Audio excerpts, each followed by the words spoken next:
William contacted me and said, Brother Hovind, I've been there 4 times. I said, William, I've been collecting stuff for 30 years on cryptozoology. Let's write a little book together. So we did for kind of junior high, lower high school age, about dinosaurs still alive. William went back to Cameroon, and he said, he had a guide named Pierre Sima. He said, we were the first white man to actually penetrate the forest and swamps bordering the Bumba River. Our informants, mostly all of them Baka pygmies, with the exception of one elderly Muslim Cameroonian, are perfectly familiar with all the known and unknown animals of the forest and swamps. They do not regard the Lakele Mbembe as being an unusual animal. They do fear the creature because of its ferocity in attacking hippos, elephants, and even crocodiles. The animal appears to be completely intolerant of any other large creature that shares the river and controls large stretches of the river, particularly those areas where its food supply is present. I was on 100 Huntley Street, a program from Toronto, Canada one time. I'm sitting there getting ready to go on the air, and there's another guy, a missionary, who's going to go on and talk for a few minutes about his mission work. And he was looking through Roy Mackall's book, and he saw that picture. He said, Brother Hovind, my wife and I were missionaries in Kenya, Africa for 15 years. We saw one of those animals. He said, but the plates on the back were bigger. There have been about 5 reported sightings that I've been able to find in the last 100 years of people seeing what apparently are Stegosaurus-type creatures, plates on the back. In South America, there's a jungle called the Amazon jungle that is absolutely gigantic. There have been many reports of creatures in the Amazon that are pretty strange. For instance, in 1907, Colonel Fawcett from the British Army was sent down there to mark the border between a couple of countries. He was known as a meticulous recorder of facts, one of those no-nonsense kind of guys. He reported a creature that he believed to be a diplodocus. The people down in that valley said, oh yeah, that's animals out there in the river. Don't bother them, they're not friendly.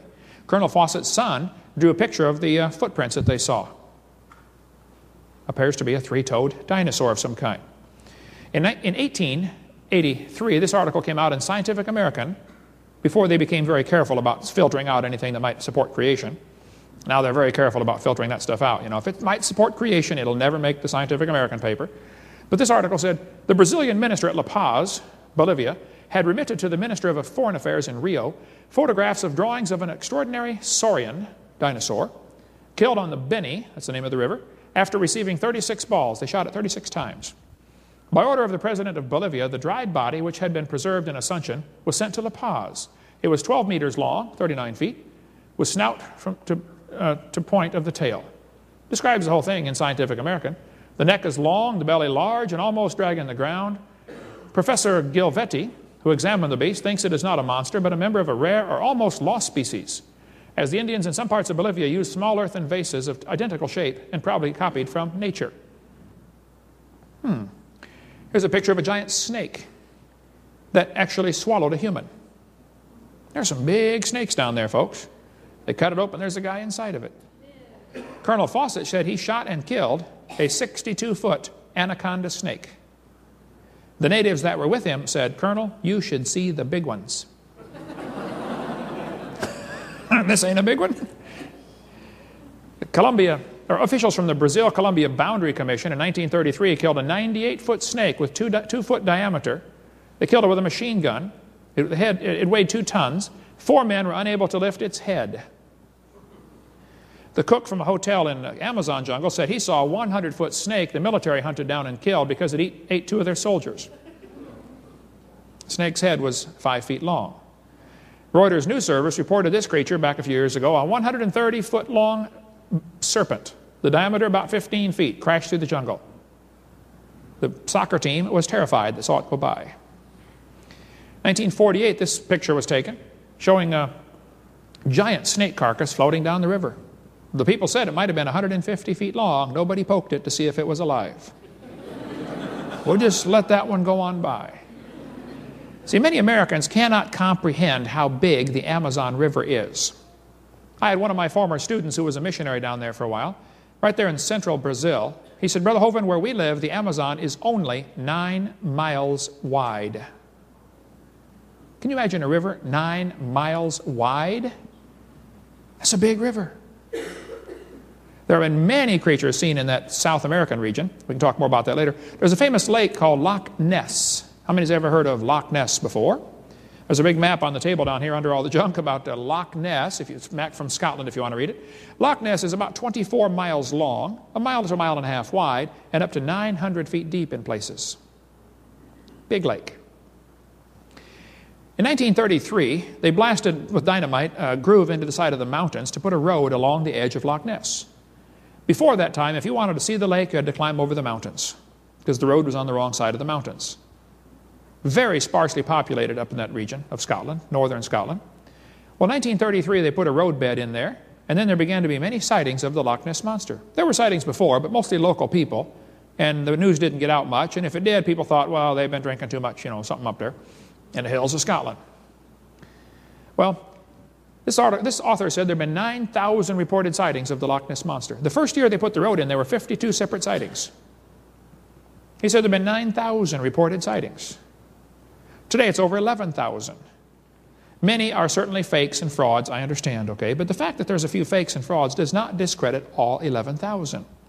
Sir Peter Scott said, I believe in the Loch Ness Monster. He's a member of Parliament. Said, I believe in it. Most of them say it's a plesiosaurus. Plesiosaur is this kind. There are about, I'm going to say 5 or maybe 6 different kinds of swimming dinosaurs that are similar to this. The plesiosaur, the elasmosaur, a couple other unusual ones. Well, this author said, there's one thing wrong with Nessie being a plesiosaur. Plesiosaurs became extinct 70 million years ago. Oh, is that what's wrong with the theory? Yeah, we better throw out all the evidence then, since it doesn't match your theory. When you get 11,000 people who claim they've seen something, maybe they've seen something. Arthur Grant was a veterinarian student. He nearly ran into Nessie on his motorcycle. Here's what he said. He said, I had a splendid view of the object. In fact, I almost struck it with my motorcycle. It had a long neck, oval-shaped eyes, on top of a small head. The tail would be 5 to 6 feet long and very powerful. He said, the total length of the animal, 15 to 20 feet. Knowing something of natural history, I can say I've never seen anything in my life like the animal I saw. It looked like a hybrid. That's what he wrote about. He drew that sketch right there after nearly hitting it with his motorcycle. Alexander Campbell was the game warden for Loch Ness for 47 years. He said, I saw Nessie 18 times. He said, it looked like that. He said the closest he ever saw it was 3 feet away. He was out in his boat sitting there, motor not running, been sitting there for hours. All of a sudden, Nessie popped its head up beside his boat. Scared both of them half to death. Nessie took off and he took off. People have tried to catch it with cages. They've tried everything you can imagine and some things you can't imagine trying to catch Nessie out there. This is a gigantic lake. Loch Ness is big enough that everybody in the world could go drowned in it at the same time.